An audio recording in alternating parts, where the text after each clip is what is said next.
O Evangelho como me foi revelado. Capítulo 25 de Maria Voltorta. Apresentação de João Batista no templo e partida de Maria. O sofrimento de José. 5 e 6 de abril de 1944, Maria Voltorta escreve: na noite entre quarta e quinta-feira da Semana Santa, eis que eu estou vendo, de um carro cômodo ao qual está amarrado também o burrinho de Maria, vejo descer Zacarias, Isabel e Maria, que têm nos braços o pequenino João, e Samuel com um cordeiro e uma pomba numa cesta. Eles descem na frente da estalagem, da qual costumam servir-se e que deve ser a etapa final para todos os peregrinos que vão ao templo, pois é onde deixam os animais. Maria chama o homenzinho, que é o dono da estalagem, e lhe pergunta se no dia de ontem ou nas primeiras horas da manhã de hoje não terá chegado nenhum nazareno. Ele responde: nenhum, mulher. Maria fica admirada, mas não pergunta mais nada. Ela manda que Samuel, um dos servos de Zacarias, vá cuidar do burrinho. Depois vai se encontrar com os dois pais da criança e lhes fala do atraso de José. Ele terá precisado ocupar-se com alguma coisa, mas hoje certamente ele virá. Maria retoma o menino que havia entregue a Isabel e se dirigem para o templo. Zacarias é recebido com grandes honras pelos guardas, saudado e cumprimentado pelos outros sacerdotes. Zacarias está muito bonito hoje, em suas vestes sacerdotais e em sua alegria de pai feliz. Parece um patriarca. Penso que Abraão devia estar assim quando se alegrou ao oferecer Isaque ao Senhor. Vejo a cerimônia da apresentação do novo israelita e da purificação da mãe. Esta é ainda mais pomposa do que a de Maria, porque para o filho de um sacerdote, os sacerdotes fazem festa. Acorrem todos e se entregam a uma grande atividade ao redor do grupo das mulheres e do recém-nascido. Também o povo se aproximou com curiosidade e estou podendo ouvir os comentários. Visto que Maria está com o menino nos braços, enquanto vão se dirigindo para o lugar estabelecido, o povo está pensando ser ela a mãe. Mas uma mulher diz: não pode ser. Não estás vendo que ela está grávida? O menino tem apenas poucos dias de nascido e ela já está grávida. Contudo, diz o outro: ela não pode deixar de ser a mãe, pois a outra já está velha. A outra pode ser uma parenta, mas naquela idade, mãe é que ela não pode ser. Vamos atrás delas e veremos quem tem razão. E o espanto se torna geral, quando todos podem ver que quem está cumprindo o rito de purificação é Isabel, pois ela é que está oferecendo o cordeirinho berrador para o holocausto e o pombo pelo pecado. A mãe é aquela? Não. Sim. O povo está cochichando ainda incrédulo, mas está cochichando tão alto que vem um psiu imperioso do grupo sacerdotal que está presente à cerimônia. As pessoas se calam por um momento, mas recomeçam a cochichar mais forte, quando Isabel, radiante de santo orgulho, pega o menino e avança pelo templo adentro para fazer a apresentação dele ao Senhor. É ela mesmo. É sempre a mãe que oferece. Mas que milagre é este? Que menino será esse concedido por Deus àquela mulher numa idade tão tardia? Afinal, que sinal será este? Não sabeis? Diz alguém que chega todo ofegante. É o filho do sacerdote Zacarias, da estirpe de Arão, aquele que ficou mudo enquanto estava oferecendo incenso no santuário. Mistério, mistério, pois agora ele está falando de novo. O nascimento do filho soltou a língua dele. Que espírito lhe terá falado, tornado morta sua língua, para fazê-lo acostumar-se ao silêncio sobre os segredos de Deus? Mistério. Qual verdade conhecerá Zacarias? Seria o Messias o filho dele, esperado por Israel? Ele nasceu na Judéia, mas não em Belém, e não de uma virgem. O Messias ele não deve ser. Então quem? Mas a resposta a tantas perguntas continua a ficar no silêncio de Deus, enquanto o povo permanece na sua curiosidade. O cerimonial terminou. Os sacerdotes festejam então a mãe e o menino. A única pouco observada e até evitada com aversão desde quando perceberam seu estado é Maria. Acabadas todas as felicitações, quase todos vão voltando ao seu caminho, ao passo que Maria quer voltar à estalagem para ver se José chegou. Ele não chegou ainda. Maria se sente desiludida e fica pensativa. Isabel está preocupada por ela. Até a hora sexta poderemos ficar, mas depois precisamos partir para chegarmos em casa antes da primeira vigília. O menino está ainda muito pequeno para estar fora de casa pela noite adentro. E Maria calma e triste. Eu vou ficar num dos pátios do templo. Vou procurar minhas mestras, não sei. Mas alguma coisa eu preciso fazer. Zacarias intervém com uma ideia que foi logo aceita. Vamos aos parentes de Zebedeu. José certamente vai te procurar lá. E ainda que ele não esteja, será fácil para te encontrar alguém que te acompanhe a caminho da Galileia, porque aquela casa é um contínuo entra e sai de pescadores de Genezaré. Pegam, pois, o burrinho e vão à casa dos parentes de Zebedeu, os quais são aqueles mesmos com quem José e Maria ficaram há 4 meses. As horas passam velozes e José não aparece. Maria procura dominar sua aflição, ninando o pequeno, mas pode-se ver que continua pensativa.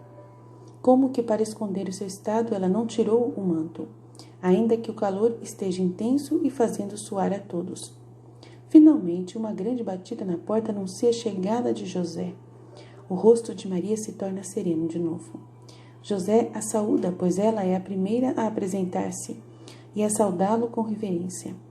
A bênção de Deus sobre ti, Maria. E sobre ti, José, graças a Deus que vieste. E Zacarias e Isabel que estavam para partir, pois queriam chegar em casa antes da noite. O teu mensageiro chegou a Nazaré enquanto eu estava em Caná fazendo uns trabalhos anteontem à tarde. É que recebi a notícia. E então eu parti logo, mas mesmo caminhando sem parar cheguei tarde porque no caminho o burrinho perdeu uma ferradura. Perdoa-me. Perdoa-me tu por ter ficado tanto tempo afastada de Nazaré, mas estávamos tão felizes de ter-me com eles que eu quis contentá-los até agora. Fizeste bem, mulher. Onde está o menino? Entra no quarto onde Isabel está dando de mamar a João. Antes de partirem, José cumprimenta os pais pela robustez do menino que, tendo sido tirado do peito para ser mostrado a José, grita e esperneia, como se estivessem tirando a pele. Todos riem diante dos seus protestos. Também os parentes de Zebedeu riem e se unam na conversação com os outros, pois eles tinham chegado trazendo frutas frescas, leite e pão para todos e um grande tabuleiro com peixes. Maria fala muito pouco, está quieta, silenciosa, sentada em seu cantinho com as mãos no colo e por debaixo do manto. E mesmo quando ela toma uma taça de leite ou ao comer um cacho de uvas com um pouco de pão, fala pouco e pouco se move. olha para José com um misto de pena e de curiosidade. Ele também olha para ela e, depois de algum tempo, inclinando-se sobre o ombro dela, lhe pergunta: Estás cansado ou sentindo alguma coisa? Estás pálida e triste. Estou triste por ter que me separar do pequeno João. Gosto dele. Eu o tive sobre o meu coração poucos momentos depois que nasceu. José não pergunta mais nada. Chegou a hora da partida de Zacarias, o carro para a porta, todos se dirigem para ele, as duas primas se abraçam com amor. Maria beija 2 vezes um pequeno antes de colocá-lo no colo da mãe, que já está sentada no carro. Depois saúda Zacarias e lhe pede a bênção. Ao ajoelhar-se diante do sacerdote, o manto se lhe desliza pelo ombro e suas formas se tornam visíveis à luz intensa daquela tarde de verão. Não sei se José notou alguma coisa naquele momento. Atento como ele está em saudar Isabel, o carro parte. José torna a entrar em casa com Maria, que vai de novo sentar-se no canto mais escuro. Se não te desagrada viajar de noite, eu proporia que partíssemos ao pôr do sol. De dia o calor está forte, mas a noite está fresca e sossegada. Eu digo isto por ti, mas não fazer-te tomar muito sol. Para mim, estar exposto ao sol é o mesmo que nada, mas para ti, como quiseres, José. Eu também acho que é bom irmos de noite. A casa está em perfeita ordem, e também o pequeno pomar. Verás que belas estão as flores. Vai chegar a tempo para vê-las todas se abrindo. A macieira e a figueira e a videira estão carregadas de frutas como nunca. E a romanceira precisei até escorá-la, de tanto que os ramos estavam carregados de frutos já tão maduros, coisa que nunca se viu a esta altura do ano. Depois a oliveira terás azeite com fartura. Houve uma florada milagrosa e não se perdeu uma só flor. Todas já se tornaram pequenas azeitonas. Quando estiverem maduras, a oliveira vai ficar parecendo cheia de pérolas escuras. Não há pomar mais bonito do que o teu em toda Nazaré. Até nossos parentes estão admirados. O menino Alfeu diz que isso é um prodígio. Teus cuidados é que fizeram isso. Oh, não, pobre de mim. Quer que devo ter feito. Um pouco de cuidado com as plantas e um pouco de água nas flores. Sabe de alguma coisa? Fiz para ti uma fonte lá no fundo, perto da gruta, e construí um tanque. Assim não precisarás sair para buscar água. Conduzi a água lá daquela nascente que está acima do olival de Matias, nosso vizinho. É uma nascente de água pura e abundante. Eu trouxe até perto de ti um pequenino rio. Fiz também um reguinho bem coberto e agora a água chega ao fim dele, cantando como uma harpa. Eu ficava com dó de te ver ir à fonte da cidade e voltar carregando baldes cheios de água. Obrigada, José, tu és tão bom. Os 2 esposos se calam agora, como se estivessem cansados. José está cochilando, Maria está rezando. Chega a tarde, os hospedeiros insistem com os 2 para que comam antes de se porem a caminho. José então come pão e peixe, Maria só frutas e leite. Depois eles partem, montam em seus burrinhos. José amarrou sobre o seu, como na vinda, o baú de Maria, e antes que ela monte no burrinho, verifica se está bem, segura a sela.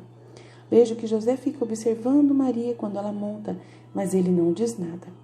E a viagem se inicia, quando as primeiras estrelas começam a tremeluzir no céu. Eles se apressam para chegarem às portas antes de que sejam fechadas. Ao saírem de Jerusalém, tomam a estrada mestra que vai para a Galileia, quando as estrelas já enchem todo o céu sereno. Há um grande silêncio pelo campo. Ouve-se apenas o canto de algum rouxinol e o barulho dos cascos dos 2 burrinhos, que vão batendo no solo duro da estrada, ressecada pelo calor do verão. Maria diz: Estamos na vigília de Quinta-feira Santa. A alguns parecerá fora de propósito esta visão, mas a tua dor, diamante do meu Jesus crucificado, está em teu coração, e aí fica mesmo quando uma doce visão se apresenta. Esta é como um pequeno calor que nasce de uma chama, que ainda é fogo, mas que já não é mais fogo. O fogo é a chama, mas não é o calor dela, pois este não é mais do que uma derivação. Nenhuma visão beatífica ou pacífica será capaz de tirar-te aquela dor do coração. E considera-a muito mais querida do que tu a própria vida, porque é maior dos dons que Deus pode conceder a quem crê em seu Filho. Além disso, a minha visão não é, em sua forma pacífica, em nada discordante dos acontecimentos desta semana. Também o meu José teve a sua paixão. E essa paixão começou em Jerusalém, quando ele percebeu minha gravidez. Durante muitos dias, como aconteceu com Jesus e comigo, e não foi espiritualmente pouco doloroso, mas unicamente pela santidade de um justo, como era o meu esposo, é que ela ficou limitada a uma forma tão cheia de dignidade e de segredo que ficou pouco conhecida através dos séculos. Oh, a nossa primeira paixão! Quem poderá falar da íntima e silenciosa intensidade dela? Quem saberá dizer qual a minha dor ao ver que o céu ainda não me havia atendido em revelar o mistério da gravidez de Jesus a José, que ele ainda não sabia? E eu já tinha compreendido ao vê-lo respeitoso comigo, como de costume. Se ele tivesse sabido que eu trazia em mim o Verbo de Deus, ele teria adorado o Verbo, encerrado em meu ventre, com os atos de veneração que são devidos a Deus, e que ele não teria deixado de praticar. Como eu também não me teria recusado a receber, não por causa de mim, mas por aquele que estava em mim, que eu em mim trazia, assim como a Arca da Aliança continha o código escrito na pedra e os vasos de maná. Quem pode dizer qual foi a minha luta contra o desânimo, que queria me vencer, para me persuadir de que eu havia esperado em vão no Senhor? Oh, eu creio que isso vinha da raiva de Satanás. Eu sentia a dúvida que crescia em meus ombros e que espichava suas garras geladas para aprisionar minha alma e fazê-la deixar de orar.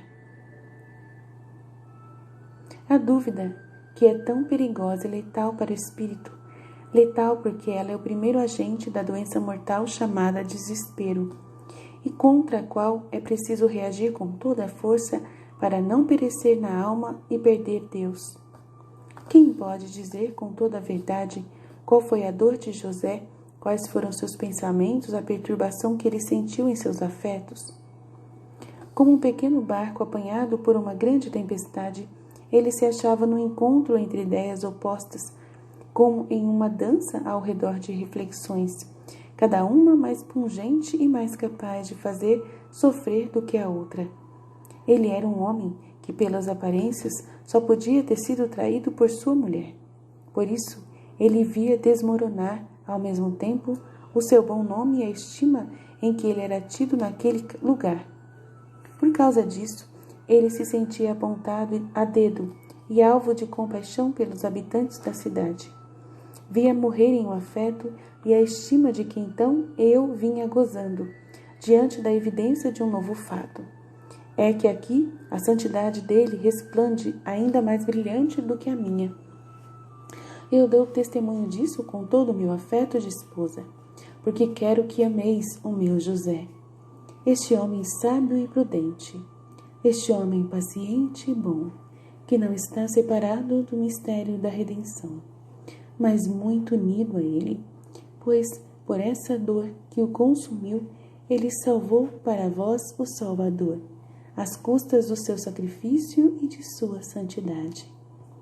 Tivesse ele sido menos santo, teria agido como os homens, me teria denunciado como adúltera, para que eu fosse apedrejada e o filho do meu pecado morresse comigo.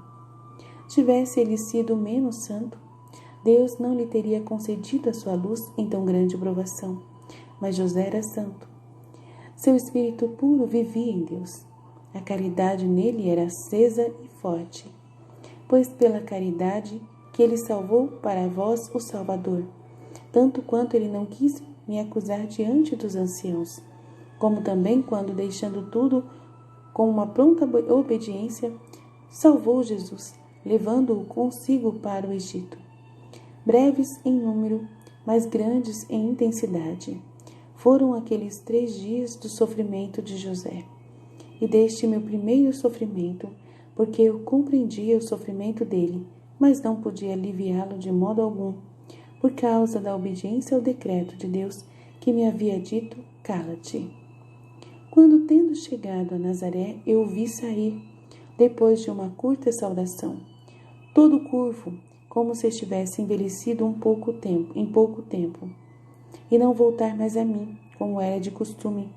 Vos digo, filhos, que o meu coração chorou com uma dor grande e aguda, fechada em minha casa, só naquela casa em que tudo me fazia recordar a Anunciação e a Encarnação, e onde tudo me falava de José, desposado por mim em uma virgindade imaculada. Eu tive que resistir ao desconforto, às insinuações de Satanás e ficar esperando, orando, perdoar a suspeita de José e ao seu gesto do justo desdém para comigo. Filhos, é preciso esperar, rezar, perdoar, para se obter que Deus intervenha em nosso favor. Vivei, vós também, o vosso sofrimento. Ele é devido às vossas culpas. Eu vos ensino como superá-lo e transformá-lo em alegria. Esperar, além de toda medida. Rezar sem desconfiança. Perdoar para serdes perdoados. O perdão de Deus será a paz que desejais, meus filhos. Nada mais por enquanto vos direi. Enquanto não chega o triunfo pascal, haverá silêncio. São estes os dias da paixão. Tende compaixão do vosso Redentor. Ouvi seus lamentos, contai suas feridas e lágrimas. Cada uma delas veio por causa de vós e foi por vós sofrida. Que qualquer outra visão desapareça diante desta que vos recorda a redenção cumprida por amor a vós.